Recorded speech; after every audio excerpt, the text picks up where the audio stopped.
thanks again to those of you that are here in the room with us. It's great to have this group. Also, thanks to those who are watching us via the live stream. We appreciate your engagement. We've had a great morning panel and very interesting comments from Professor Elliott Cohen for our keynote. And I'm delighted to moderate our second panel of the day, which is the future of foreign policy, what should be the U.S.'s grand strategy going forward. And we have two genuine experts and thought leaders to enlighten us this afternoon. I'm going to give you their bios in brief form. They both, as you would expect, have very extensive biographies and accomplishments. I'm going to hit the highlights, and if you want to know more about them, there's Google, and you'll quickly find all that you want to know about both of our speakers. So I'm going to begin with, in alphabetical order, with General Kellogg, who's to my immediate right, I'm sorry, my immediate left on the dais, your right. General Kellogg is the co-chair of the Center for American Security at the America First Policy Institute here in town. As his title suggests, he's a retired Army general, retired 3-star Army general. And he also was the National Security Advisor to former Vice President Mike Pence. He also served as the Chief of Staff and Executive Secretary of the National Security Council. And General Kellogg has spoken and written about national security topics extensively. Our second panelist is Dr. Kori Schake. Dr. Schake leads foreign and defense policy studies at the American Enterprise Institute here in town. She's the author of a number of books, which I commend to your attention, and the most recent is Safe Passage, The Transition from British to American Hegemony. She's taught at Stanford, Johns Hopkins SAIS School, and at West Point.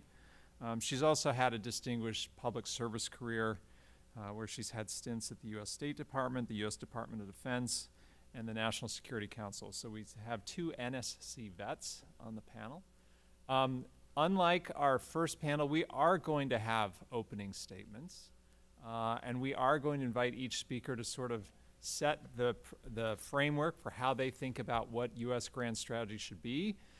Then hopefully they'll indulge some questions from me, the humble moderator, and then we will certainly make time at the end to open up for questions from you all. So with that in mind, I don't know that there was a formal coin flip. I'm seeing Dr. Schake point to General Kellogg and General, do we need a coin flip? But it's your call.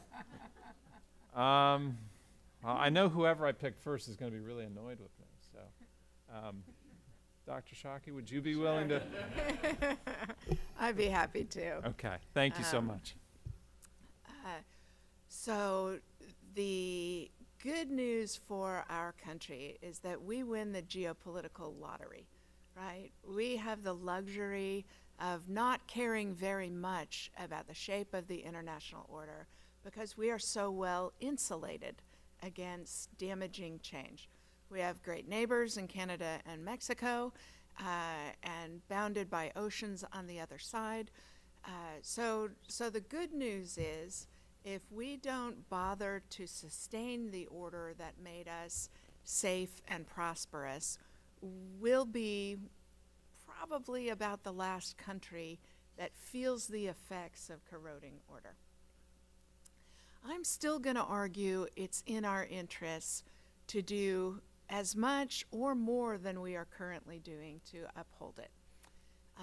Because despite the fact that we are well insulated, I do think that sustaining an order that's beneficial and in which we have the advantage that actually no other dominant power has ever had, which is lots of voluntary help from others to uphold the order that keeps us safe and prosperous. That sustaining it is actually a lot cheaper and easier than allowing it to corrode and having to claw it back, which is, I think, the lesson of the 1930s of the international order. And This time feels somewhat to me like the 1930s. That is, threats are growing.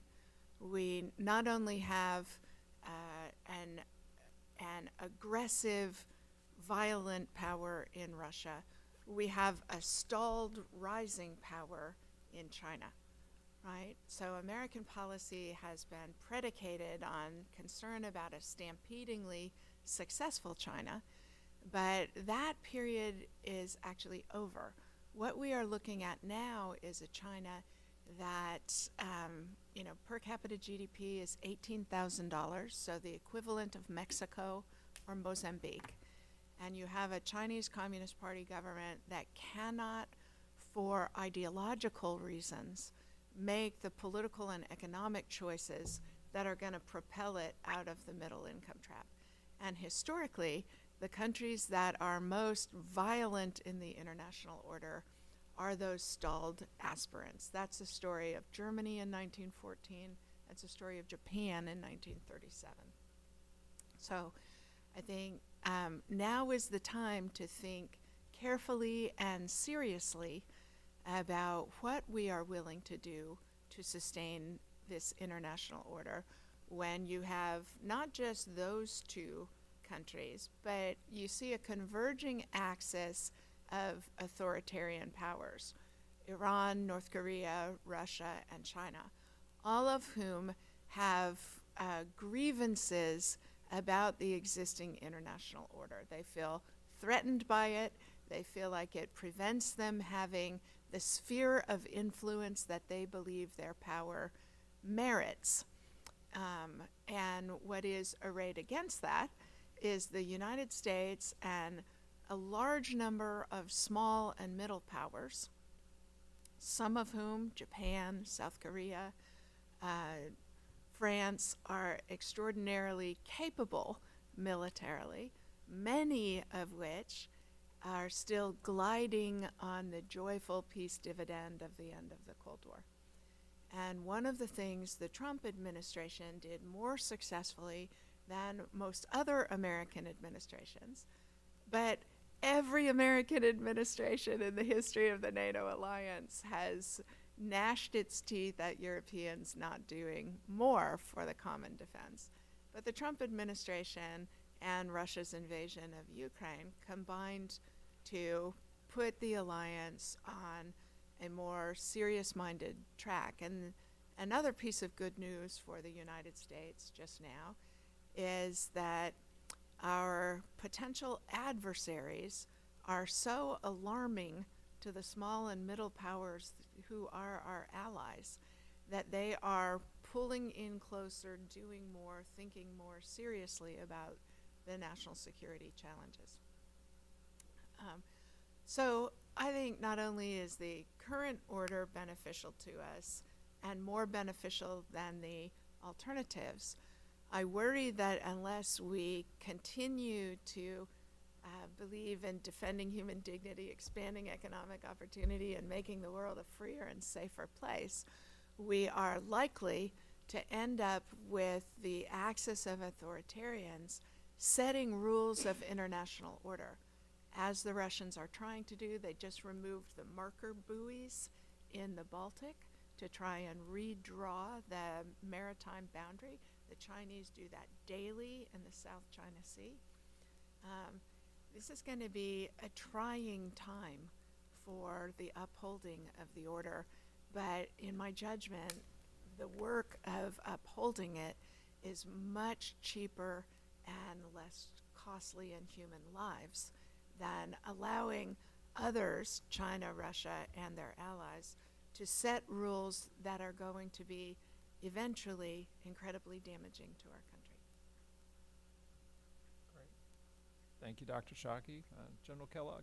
Yeah, thanks, and thanks for having me today, Dr. Schake. Thanks for being here as well. Look, Kori made a comment. I think everybody needs to understand. National security is really serious business, especially now, because I think we're entering a period where you go back to 1938 you had Neville Chamberlain going to Munich and saying peace in our time. In less than under a year after that, the world was at war. And I think you're approaching that kind of atmosphere, and it's be very, very concerning.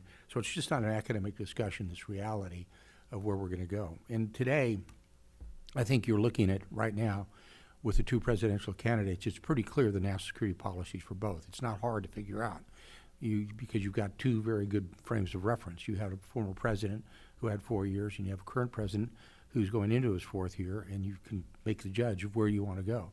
Because the commander-in-chief or the president makes those decisions, and he has the implementers that actually execute what he wants to have going forward.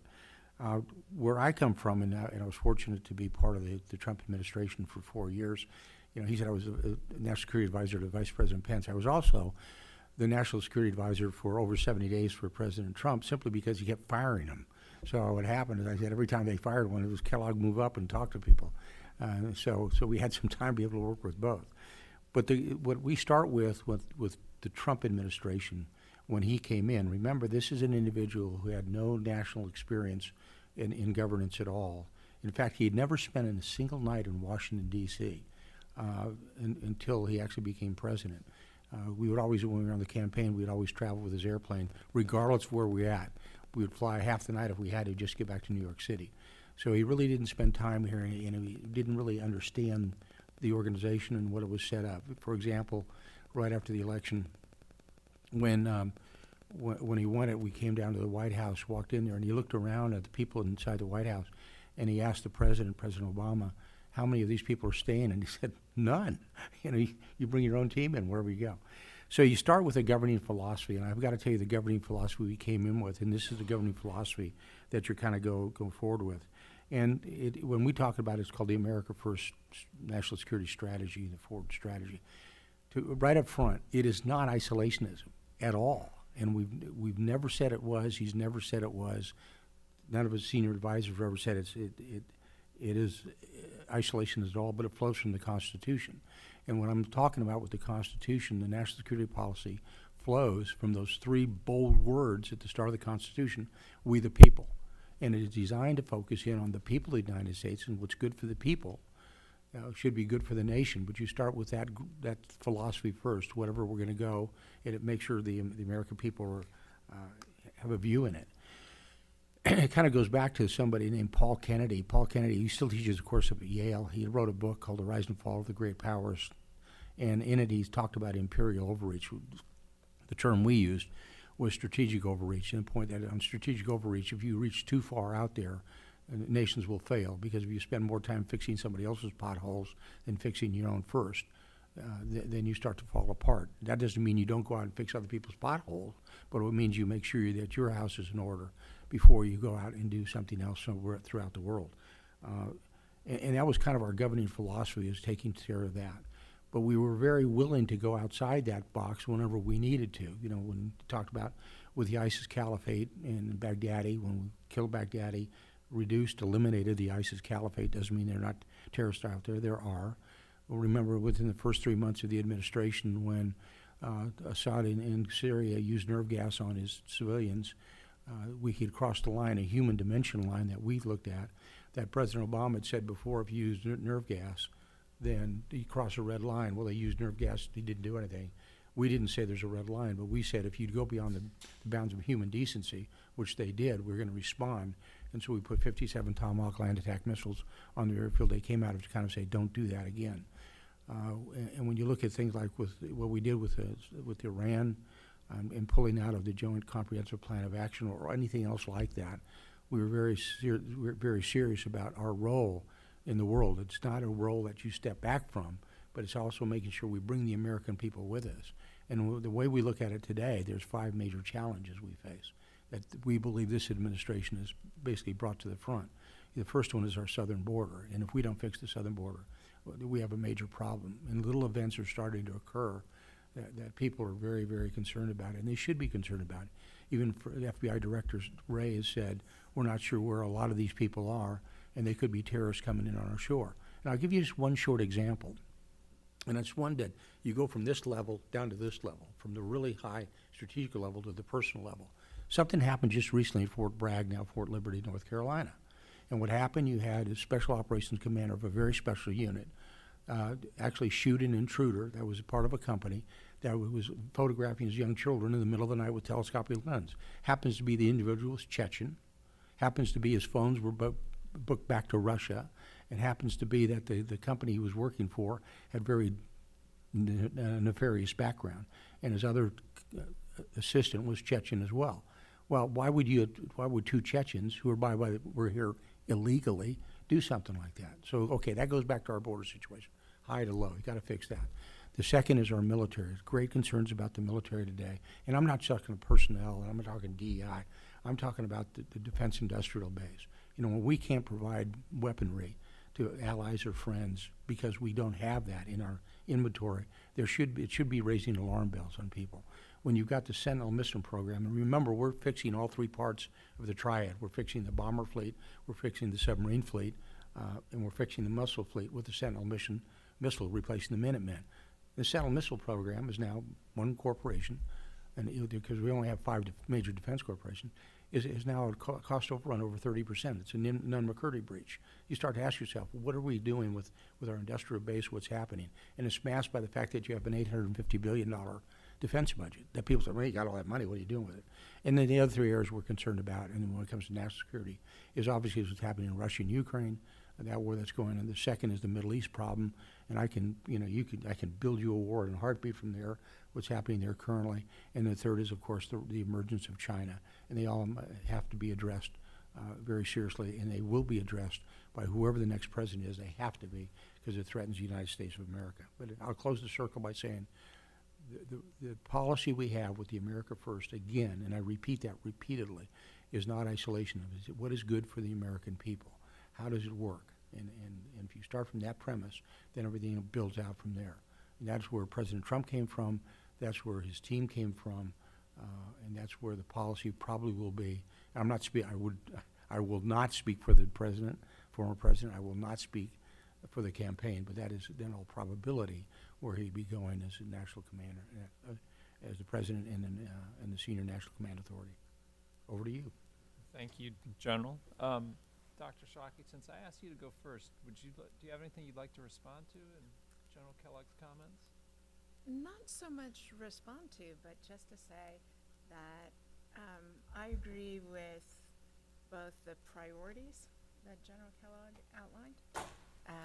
You know, the dirty little secret of aid to Ukraine is that its rounding error in the weaponry the United States needs for our own purposes in any potential war that we are likely to fight.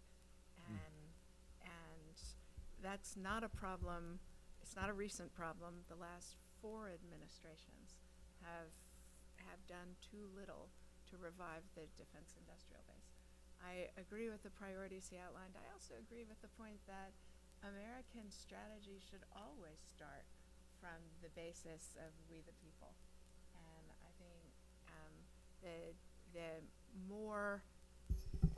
more engaged strategy I think I am arguing for than at least was the case in the Trump administration also proceeds from that basis. Can I make a comment about Ukraine? One, because I've been over there.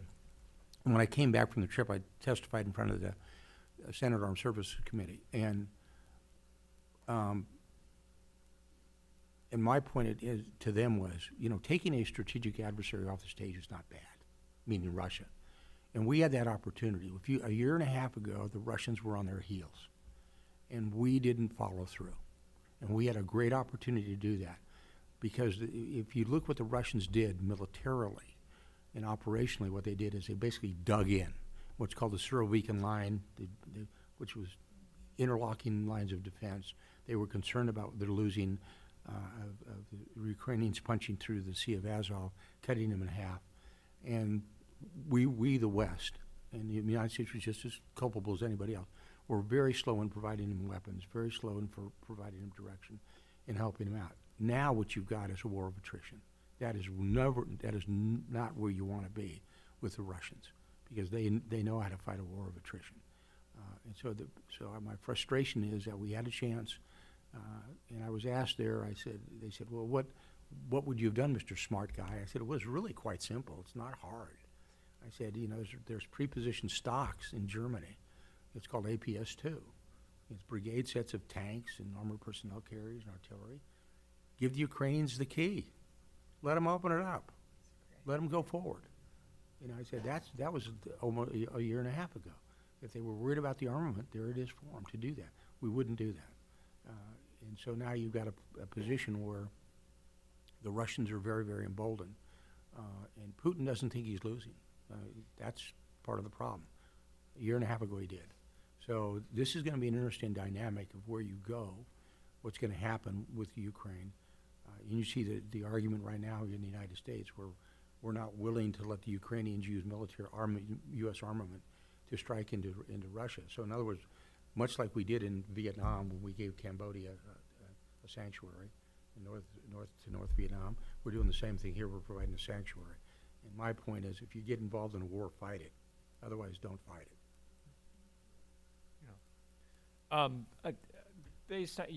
Based on both of your all's comments, and you sort of touched on it in different ways. You know, when we talk about grand strategy, which is in the title of this panel, one of the precepts of grand strategy often is, you know, you want to match your means with your ends. That in some form or fashion, what you're trying to accomplish should be matched by your ability to accomplish it. And that you can debate, okay, what's the timeline and that sort of thing. But I'm wondering, from each of your all's perspective, if you were to either look at the grand strategy of the Biden administration or telescope out and look at the grand strategy of U.S. national security policy over the last several administrations, do you feel like we have struck the right balance between means and ends? No. And if we Close. have not, how do you get, and you agree with the premise that there should be some balance, how do you get to that balance? Because to my mind, there's two ways to get there. You either increase your means to accomplish your ends, or you restrict your ends so that your means are a closer match. And I'm just wondering, first of all, do you think about it that way? Is that a useful way to think about it? And if it is, what adjustments would you be advising the next president, whether it's President Biden or President Trump? What advice would you be giving one of those individuals about how to get that closer in balance? So I'll take the first shot at it. No, they're nowhere near in balance. We have a 2-war strategy and a 1-war military. U.S. defense spending is about 3.4% right now. It was 13% in the Eisenhower administration. You know, where I disagree with Paul Kennedy's point about overreach is that American defense spending has seldom been as low as it currently is. We don't have underreach. We don't have overreach. We have underreach. And the best way to prevent war is to actually have a military strong enough nobody's going to choose to fight with you. And we are encouraging our adversaries, both by the timidity of the Biden administration and by underfunding our defense. We are encouraging challenges to our commitments in a way that's very dangerous. I wouldn't agree we should narrow the scope of our strategy because I think it's hard to segregate out pieces of it. You know, there are some conservatives who argue we shouldn't care so much about Europe because China's the big problem. But of course, everybody knows Europe is the place where American commitments run deepest. So if you write off Europe, the credibility of every other security commitment you make is going to be called into question. And so stability and deterrence are interrelated. We need to actually spend about double what we are spending on defense if we don't want to actually have to fight anybody. And so increasing defense spending really matters. The easiest way to do that is to grow the economy so that you don't have to make painful trade-offs, especially between entitlements and discretionary spending. Yeah, to start with, and this is going to sound partisan, and it is, a comment that we don't have a strategy today, strategically, when you speak about what's going on in the world, and we need to have one, and you can actually have one and think one through.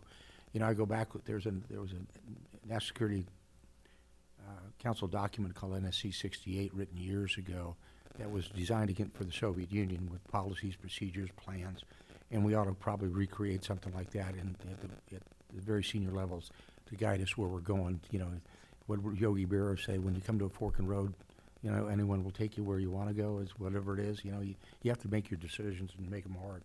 Look, let me just go back to a bit on NATO, because there's you know, under a Trump administration, there was a lot of concerns about NATO. You know, Donald Trump never said get out of NATO, never said it. What he was basically saying is, everybody in this room, I said, could probably quote without question what Article 5 is: an attack on one's an attack on all, right? Let me throw one out to you. What does Article 3 say? It's the funding article.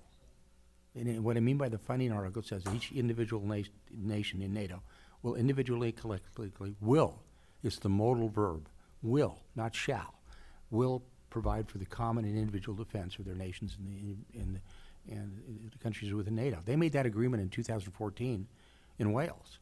In the Wales Declaration, they said the guidance was going to be, the intent was to get to, by 2024, 2% of GDP. Now they want to go higher. Well, you know, when we came in, only 6 countries had gotten to that level, and all 32 now have not done it as well.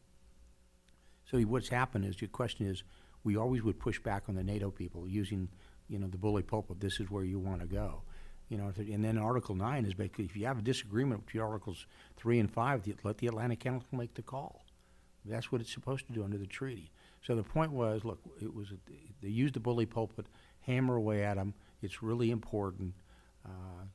You know, unfortunately, there's a comment like was made recently about not, you know, protecting the little guys, but the point was, I know where he was coming from with saying it, and it was like, okay, I kind of know what you're saying. Everybody pony up. If you're part of an alliance, you're part of an alliance. Everybody's on board. Everybody's on board. And if you're not, you need to answer why. And that's something for the Atlantic Council to figure out when they do it. But I think having a grant, I think you have to have a major strategy. And boy, I agree with Dr. Schake on this with the Defense Department and the spending. The spending is, people think it's a lot of money. Comparatively speaking, it's not. I think Senator Wicker just said either yesterday or today he wanted to add another $50 billion to the defense budget. But part of that within the defense budget also is they really need to go into it and really look at it hard. And part of that is fixing the defense industrial base, because right now I believe the defense industrial base is broken. And that means maybe you have to talk to the 5 major primes and you say to them, look, you've got some major problems out here. There's cost overruns. You put a lot of money into it. How's this working out? And actually have the courage to go against defense industry and making sure that it's fixed out. So I'm sure that'd be a lot of screaming on Capitol Hill, but those are the kind of things you have to do. But Dr. Shaki's right. We're really lowballing what we need to do for defense.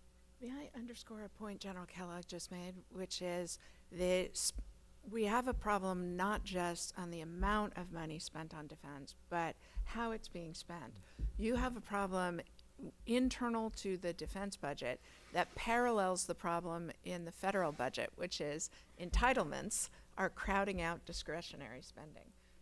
That the health care for personnel has gotten incredibly expensive, and it's crowding out readiness, it's crowding out spending on munitions. But the other thing is, Elaine McCusker, the former acting comptroller of DoD, has just done a study for AEI that she went through the Defense Department budget line by line. And in last year's $787 billion a year budget for defense, $107 billion goes to things that have nothing to do with fighting and winning the nation's wars, recruiting and retaining the people who fight those wars, or providing the support, childcare, education to those people. $107 billion of the Army buying a fleet of green energy efficient cars, breast cancer research, things that are nice to do, but either belong in other budgets or need to be pushed out of the defense budget because of the urgent priorities of the threats we are facing. So you two are, it sounds like there's broad agreement between the two of you in terms of defense budget, current investment in that. And, you know, based on the comments from our first panel and our keynoter, there's blinking red lights going on all over the dashboard if we think about the world and the threats to the United States. Based on your comments and what is clear to both of you, what is the impediment to investing more? Is it a simple, is it the Biden administration's politically blinkered? Is it Congress is unwilling to come together because the partisan strife is so great that even though there is a fair amount of bipartisan agreement on the threat we face from at least China, I'm wondering why two thoughtful people like yourselves that have a somewhat different perspective are both agreeing that this is fundamental. Why does the president continue to propose budgets that are, 2% uplifts on the year before? So I think the answer is because the president actually doesn't care about defense policy. Congress added $27 billion to the first Biden defense budget. They added $45 billion to the second Biden budget. As General Kellogg said, Senator Wicker's recommending at least $50 billion added to the current defense budget. There is concern among Republicans, justifiable concern among Republicans about the federal debt. I think that holds some conservatives back. And of course, the best way to fix that is economic growth, so that you don't have to face these hard choices. But the hard choice we are facing is you're going to have entitlement reform if you expect to be able to increase discretionary spending, especially for defense, without increasing the national debt. And two of the Republican presidential candidates this cycle, Governor Christie and Governor Haley, both advocated for entitlement reform to expand that. I don't think President Trump is, he didn't make that choice in his term in office, and I haven't followed where his thinking is on that now. Yeah, it's, I think you're right on entitlement reform, but I think the other one is there's no plan. And what I mean by no plan is you've got to have a plan where you want to go, and that's why I went back to the NFC 68 to say, okay, where's the plan? When you look at the national security strategy, if you actually read that for the Biden administration, the most used word was climate change. So I think, and so when you think about it, that's really where their thinking is, their priority is, which is unfortunate. But you're going to have to come up with a serious plan of how to do it. Is there going to be resistance? Of course there's going to be resistance on Capitol Hill, but you're going to have to drive it. And unfortunately, generally what happens to drive things on my major investments in defense and generally happens because of a national security strategy or something that happens in national security that is a failure. You break. You lose a war. And very candidly, we did lose a war. We lost a 20-year war in Afghanistan. Nobody can say you won it. We did. We lost it. And of course, there's never been an after-action review of it either. But these are the kind of things you have to do, and you have to press it going forward. And Kori, she's been in the White House and National Security Council as well. Look, every decision you make in the White House is really hard, and you're going to irritate half the nation when you make it anyway, just to take that one for granted. And none of those decisions are easy. And you have to make those decisions, make them hard, and then follow through with it. But right now, I don't think there's a national strategy to do it. I think everybody's comfortable with $850+ billion because nobody can really explain what it goes for, and there's been no really attempts to change it. So it's a great question. It's something that has to be changed. And the question is, we're actually working at AFPI with plans on how you would change it and how to make the break early on. And I hate to say this, but part of it probably have to be done to a degree of the best they could or can under executive orders, because trying to pass a law will be really hard, really long, and very contentious. I'm also interested, General Kellogg, you made the comment, I think a couple times during your opening, that folks that are adherents of sort of the Trump view of American engagement, they're not isolationists. You were very clear about that.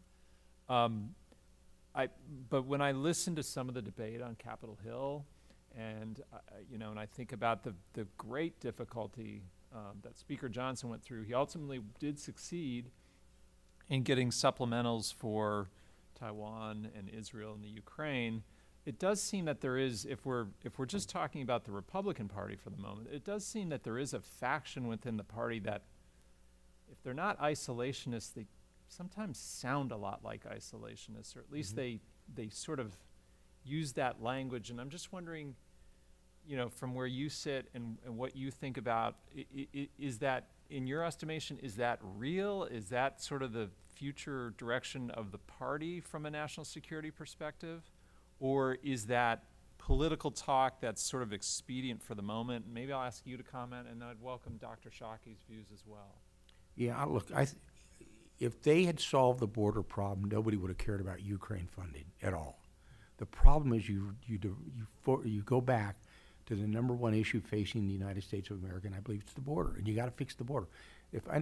Don't tell me it's not broken. I've heard that for the last 3 years from this administration, that the border is secure, it's not broken. Really?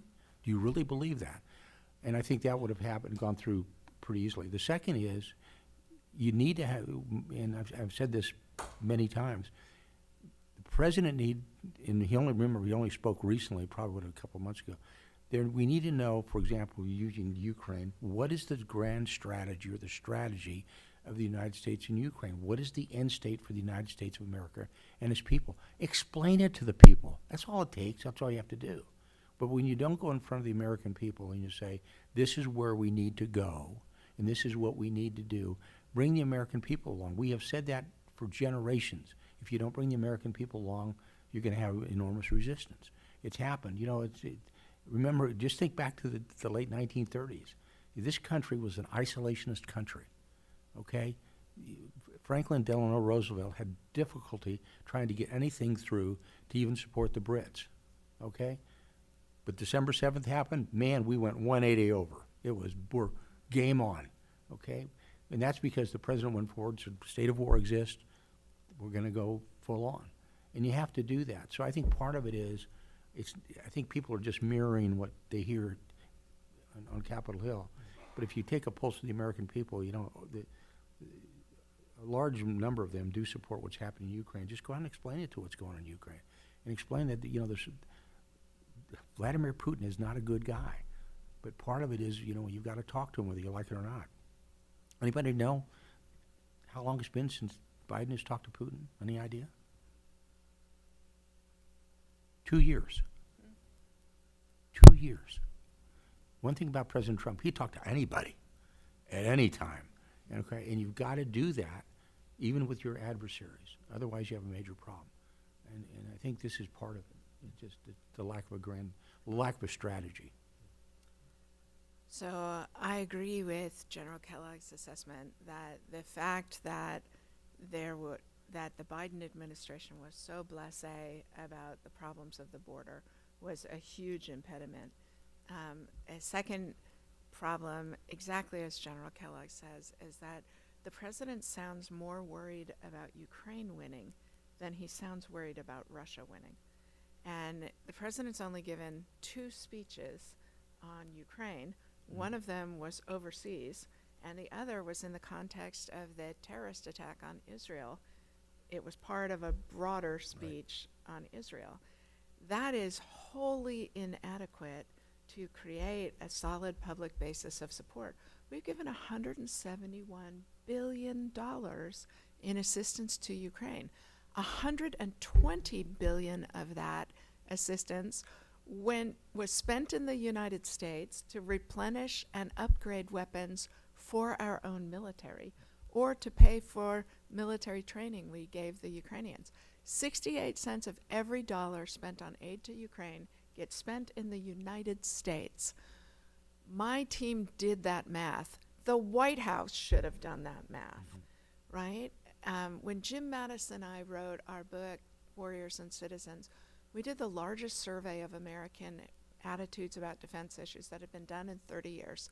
And it absolutely underscores what General Kellogg was just saying, which is Americans are woefully ignorant on these issues, but their reflexes are outstanding.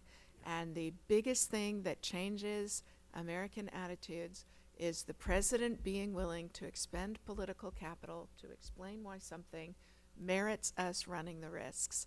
Americans aren't natural internationalists. We don't have to be, and that's a great advantage for us. But that does mean that the burden is always on the president to make the case to my mom why she should care and why she, instead of filling potholes in Sonoma County, California, she should be giving money to Ukraine. She's persuadable, but you have to do the work. I just want to follow up on this point in terms of people that are, whether you call them isolationists or at least skeptics about a robust U.S. engagement in the world, they will often point to the pothole problem. They'll point to what you just articulated. If shouldn't the priority be at home? Shouldn't we take care of education at home? There's always a laundry list of domestic priorities that are rightly a concern of Americans that they'll put ahead of maybe the priority of supporting allies or supporting international efforts by the U.S. And I'm just wondering, from your all's perspective and experience in U.S. government, has the U.S. government, I know what your answer will be with regard to this administration, but are we very good at explaining the benefits of U.S. engagement in the world? Because we always talk about this in the context of costs and what is the Defense Department budget, or how many lives are lost, or the distractions, but we don't tend to talk about it as the net benefits, which you started to articulate, Kori, in terms of 68 cents of every dollar spent in Ukraine benefits, us here at home. And I'm just wondering how you all think about that piece of the message to Americans. So I agree with you that we don't do it nearly well enough. We don't explain how if we don't set the rules, we're not going to like the rules that get set, right? So expanding the rule of law is good for American businesses. It's good for international investment in the United States. You can see, for example, what different rules look like, okay? So China is the world's largest creditor, right? Because of the Belt and Road Initiative, they have made loans for an enormous swath of infrastructure around the world. And there's a reason our government, the Bretton Woods institutions like the IMF and the World Bank, wouldn't have made those loans because they didn't believe they could ever be repaid. And what we are seeing now is those beginning to fail. And in some cases, China repossessing the infrastructure, 100 years of port access. In other cases, like when the government of Zambia had to be declared insolvent, the Chinese claim that unlike the international rule, which is all creditors, debtor, the people they owe money to, get repaid equally, China wants to be the first and wholly repaid before anyone else gets repaid. That's the kind of change of the rules. A belief that countries, small countries, have no right to sovereignty, right? That large neighbors get to determine the security, the independence, the alliance relations of their neighbors. We're not going to like what that looks like either for America's friends in the world or eventually for ourselves. And I agree with your point, Matthew, that we explain it badly. Thoughts on that theme? Yeah, Dr. Schake is absolutely right. We're lousy at messaging. We really are, let's be honest about it. And I think it's important because it all emanates from the Commander-in-Chief, the President of the United States. And if he can't basically articulate what's important or not, then nobody else is kind of figure it out. It's going to be fighting up on Capitol Hill, discussions on it. But he needs to be very, very clear and very straightforward. And that comment about Ukraine was so true, because when he was on speaking to the nation, he put Ukraine and Israel in the same box. Well, you got to stay with one of them. Just tell it, you can have another speech tomorrow, but just staying on it where you're at. And Dr. Schake made an interesting point about sovereignty. You know, when President Trump went to the first UN General Assembly, one of his major topics was about national sovereignty.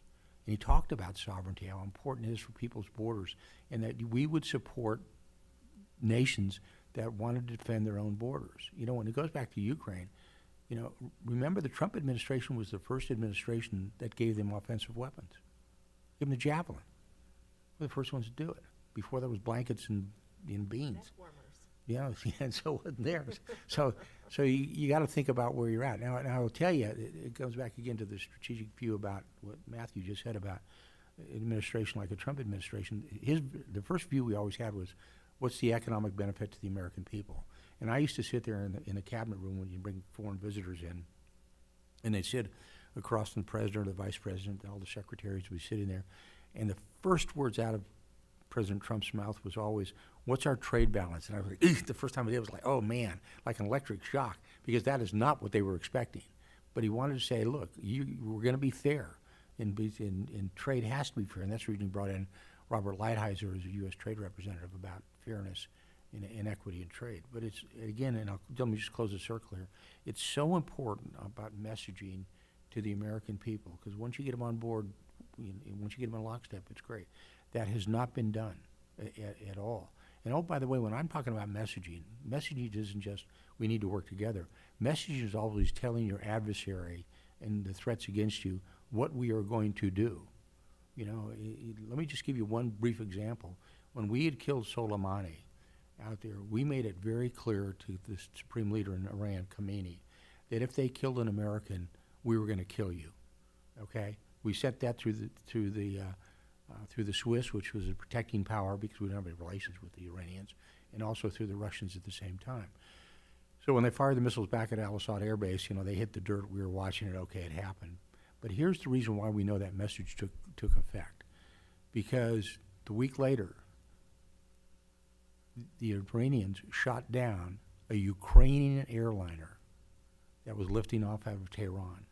And through intercepts, and we do listen to other people, we do listen to other people's radios and read their mail, we know that they were shot down because they thought we were coming after the Supreme Leader. That's when you make sure that people understand you're serious about your business. Remember what President Trump said to our adversaries. He said it in the State of the Union address in February of 2020. If you didn't say kill, if you harm an American, your life is forfeit.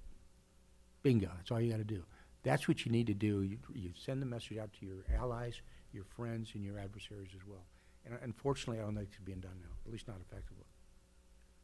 Got one more question for our panel, and then I'm going to open up to the audience for your questions, so be prepared. Our keynoter, Professor Elliot Cohen, talked about some of these themes, and one of the things he touched on briefly was the role of institutions, whether it's the United Nations, NATO, domestic institutions. And he made the comment that he believes that a lot of these institutions are either due for reform of some kind, or we need to think about new institutions for the new situation in which we find ourselves in the world. And I'm just wondering, as two individuals that think about grand strategy, the institutional frameworks in which the United States operates are clearly important. And I'm wondering, how do you think about the role, you know, of these institutions in enabling, you know, the U.S. to accomplish its policy mission in the world, and whether there is a need for reform or there's a need for new institutions? Just I welcome your thoughts on that. So given the International Court of Justice and the International Criminal Court's recent choices, I think it absolutely validated that conservatives prevented President Clinton from joining the court, and has in almost every instance declined to cooperate with the court. the fact that other countries are willing to cede some of their sovereignty, whether to the International Criminal Court or even in the constraints of the European Union, is something that the United States is unlikely to ever be comfortable doing, and in my judgment, should remain uncomfortable doing. Because, you know, when the Iranians and the Saudis run the UN Human Rights Commission, I mean, the jokes write themselves. And so the way I think about international institutions is that they are effective when we have a collection of countries that share common values, right? That's the NATO alliance, that's the Japanese-American Defense Agreement, that's the AUKUS treaty between the US, Australia. And those are institutions where we don't have to shield ourselves against bad actions by the institution. The second category of institutions are things that are useful for shaping the international order, and we don't actually care that much about what they do, right? They don't actually affect what happens in the United States very much. UNICEF, the United Nations Children's Fund, actually the United Nations General Assembly, right? It matters for an American president to show up and show due regard for the attitudes and concerns of other countries in the world. But the UN General Assembly can say whatever it wants about a state of Palestine. You're not going to have a state of Palestine until you can get an equation that the Israelis and Americans agree to.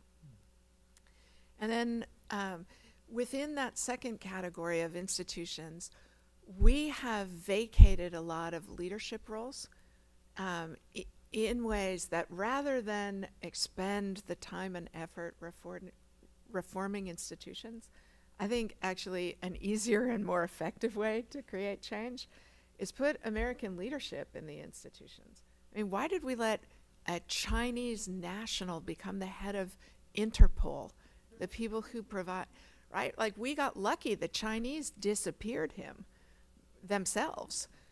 But, right, like, we should have an American or a Dutch head of Interpol.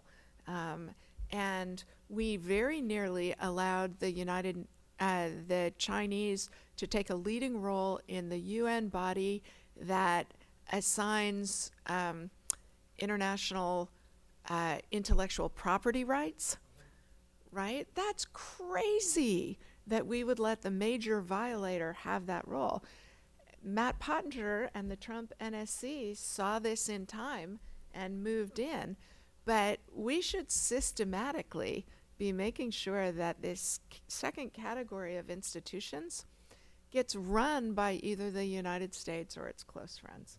Because, you know, getting everybody to agree on reforming the UN Security Council, who cares? It doesn't do anything useful anyway. Yeah, I'm with Dr. Schake on this.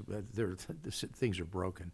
You know, with the International Criminal Court, you know, recently what they did is, it just amazes me. But we protected ourselves from that. Years ago, we passed the Servicemen's Protection Act, better known as the Hague Invasion Act, where we was, by law and public law now, we said that if something like this happens to an American, that the President of the United States has the ability, capability, authority to use all means necessary to retrieve the American diplomat or serviceman that's invested with that. So that's kind of the attitude you have to take with them. In other words, take charge. Move out and take charge and figure it out. Because right now, basically most of them are just broken. And if we don't put our stamp of approval on it, then I think we've got a problem going forward with all of them. Great. So Q&A time from the audience. I've got a hand up here that I saw first, and then we'll pass the mic around. I see others, and we'll get to you. And I would just ask, that question should be a question. I appreciate getting feedback from the audience and their own points of view, but it should end with kind of your voice going up and there being kind of a mental question mark at the end of the statement. So, please. Very good. For General Kelly and Dr. Schake, the military partnership should exist between the military and the joint operations of the executive branch And I'd like your device or design to secure our borders using a joint military and agencies like Homeland, Justice, etc., to secure the border first, and then to export the invading bad actors. We know the criminals, we know the spies are out there, but also to what's your plan to deport these border jumpers and illegal aliens? Yeah, we actually secured the border with President Obrador's support with the Mexicans. AMLO actually put about 25,000 Mexican troops on the border, and we put our troops on the border, and the border was pretty well sealed for what we wanted to come in and who was coming in. And I think you're going to have to go back to something like that to secure the border. As to deportations, that is a subject of another, which is enormous, because we don't know where the majority of these people are. Once they go inside your country, trying to find them is hard. It is really, really hard to do that. Anybody who's involved in this, it's almost a bridge too far. You hate to say that, but it's really, really true. When you look at Mayorkas, I think they planned on this. I really do, because remember, he used to be the assistant, then he's now the primary for Homeland Security, and it's the only way they had to think their way through this and let it go, because it wasn't broken before.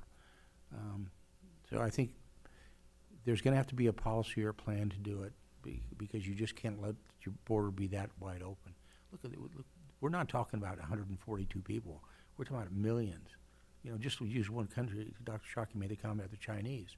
The last year of our administration, the Trump administration, we had about 350 Chinese come across the border.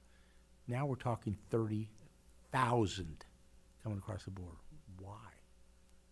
So, these are incidents waiting to happen. And to pick up the Chinese example, it may be Chinese fleeing their country for liberty. There may be a proud, these are people we want to make Americans, but that we don't know the answer to that is the problem, right? And it is the fundamental responsibility of a state to regulate its borders. That shouldn't be hard, it shouldn't be controversial. The best way to do it, as with most types of defense, is to get defense in depth, to get the kind of cooperation, in particular with Mexico, such that we regulate immigration to the United States at our border, but also at Mexico's southern border, because that way you don't have all of the pressure on the border crossing points. So also the asylum legislation and immigration legislation that has people coming into the country for 3 years before we even decide whether they belong here. You need more immigration courts. You need ways to understand what's happening at the border. It's not as simple as closing the border. We actually need to understand what's happening, and we don't have enough information currently to even make good policy. I think Dr. Rabkin had his hand up. I saw a couple others. We'll get to you. Very specific question. General Kellogg mentioned the so-called Hague Invasion Act. Is it really credible to you that if Prime Minister Netanyahu or some other Israeli official were sent to The Hague, that we would use force to rescue him? And how would that affect our NATO commitments, given that the Netherlands, home of the ICC, is a NATO member? The act doesn't apply to foreign nationals. It applies to U.S. diplomats. Yeah, I think it'd be a hard press to do something like that, to go there. You look at it, when you look, Chief Prosecutor Karim Khan made those comments, about Netanyahu, and he also talked about Gallant, his defense minister, as well. By the way, they exit in home and figure, and like Dr. Schake said, we probably need to have somewhere out there putting full court press on these type of organizations and what the leadership behind it. And by the way, she's right about, you know, we originally we were a signatory to that, and we, you know, it was actually John Bolton, when he was over at the State Department, actually reminded everybody we're not going to do that when it was in his role over there. So even though we were a signatory, we never ratified it. Yeah. Unsigned, I know. Figure out how you do that, but whatever, but that's where we're at. The gentleman in the bow tie, and then the lady in the sort of the pink dress. Well, I'm not good with the colors. pretty pink color. Fuchsia, I'm not sure what the color is. It's a pretty color, but. Thank you, General. Thank you, Doctor. What are your views that if our nation becoming a true climate change global COP as a way of international defense? And I don't mean just signing agreements. I mean actually trying to mediate between different countries having lack of resources and then leading into like conflicts and stuff like that. So, I think the best way to mediate potential conflict over climate change is to innovate our way into solving the problem rather than mediating the consequences of the problem. It's one of many sources of potential conflict, and as long as the U.S. is the dominant power in the international order, people are going to plead for us to solve their problems. And sometimes we should, and sometimes we shouldn't.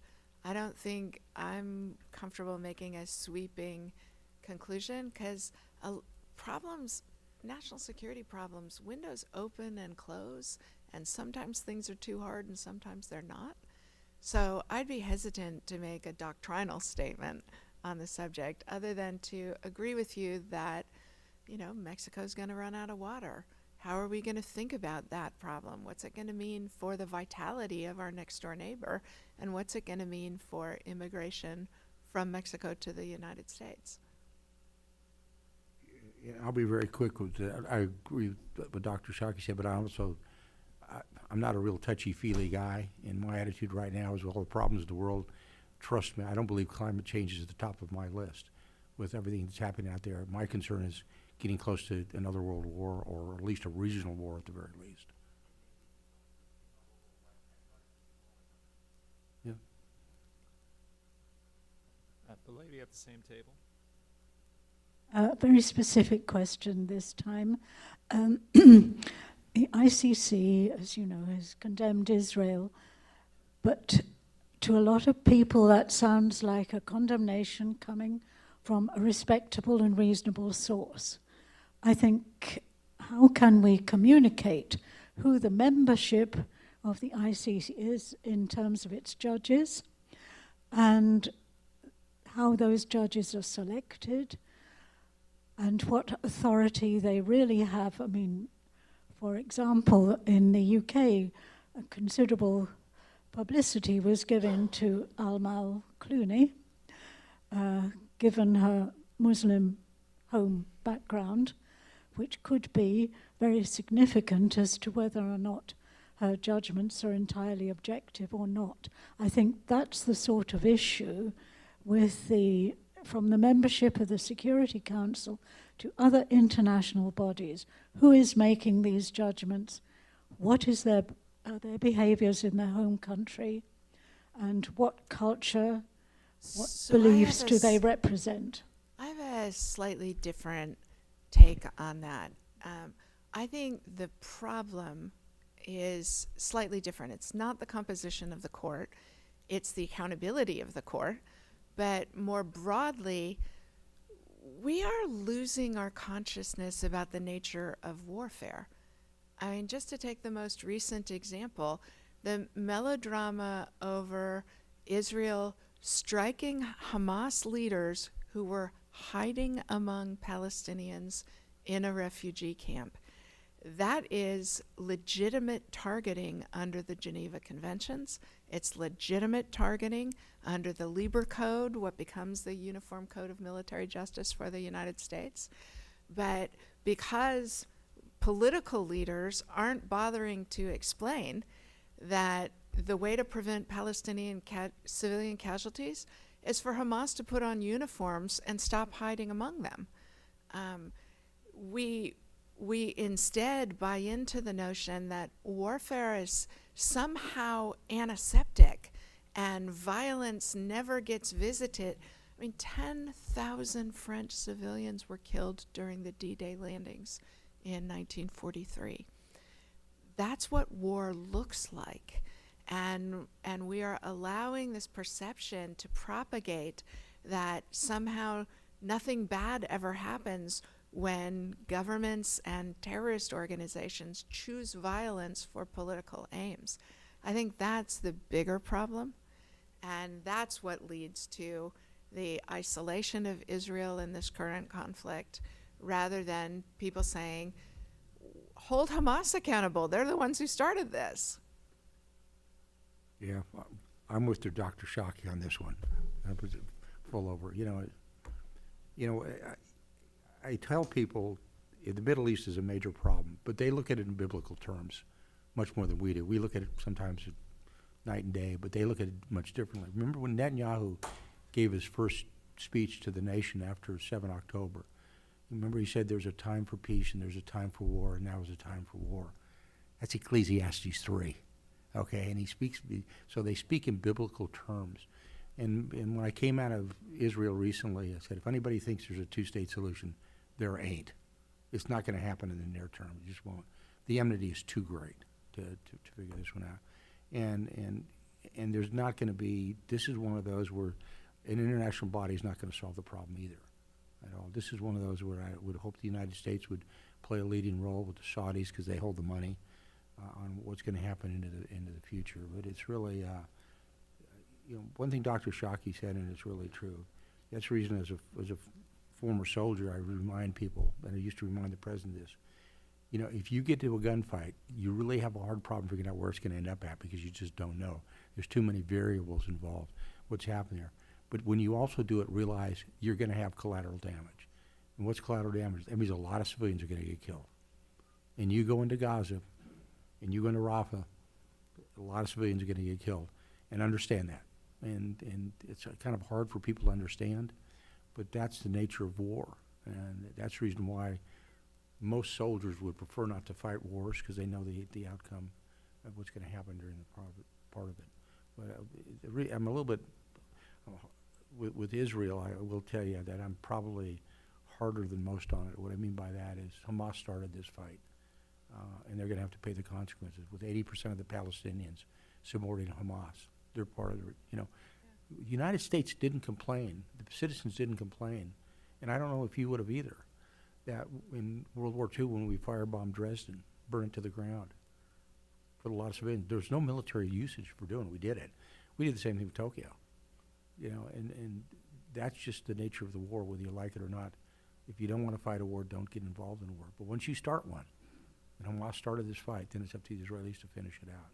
And there's a lot of pressure on them, but I'm with them the whole way. And unfortunately, this administration is not. It's kind of tried to draw a moral equivalence between both, and there's not.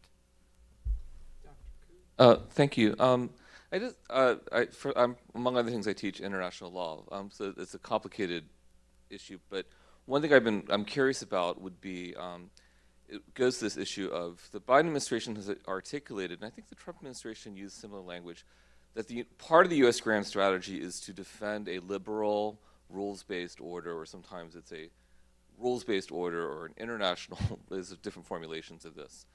And part of that rules-based order implicitly is defending international law in some form, and sometimes it talks about international institutions. And it may explain why the Biden administration endorsed the ICC arrest warrants against Putin, right? And which several U.S. senators also encouraged and endorsed the ICC arrest warrant against Putin, which makes it much harder for the United States now to say, actually, well, but not against Israel, right? So I understand there are differences, but if the concern is, a lot of the arguments legally are the same. Well, Russia never signed the treaty. So there's some similar arguments. So I guess my question is, how do you evaluate the idea of a rules-based order as a rallying cry for the U.S. sort of grand strategy going forward, which I think is probably the way the Biden administration thinks about it? And one of the reasons why they're worried is a way for them to get support from allies, Europeans, Japanese, like-minded countries, a rules-based order. Do you think that's a viable, sustainable framework for the United States grand strategy going forward, or do you have a different formulation? So my AEI colleague, Fred Kagan, puts it really nicely. Nobody wants to die for the liberal international order. Nobody wants to die for a rules-based international order, right? And so it's not a useful way to talk about it. It's an elite conversation that doesn't resonate.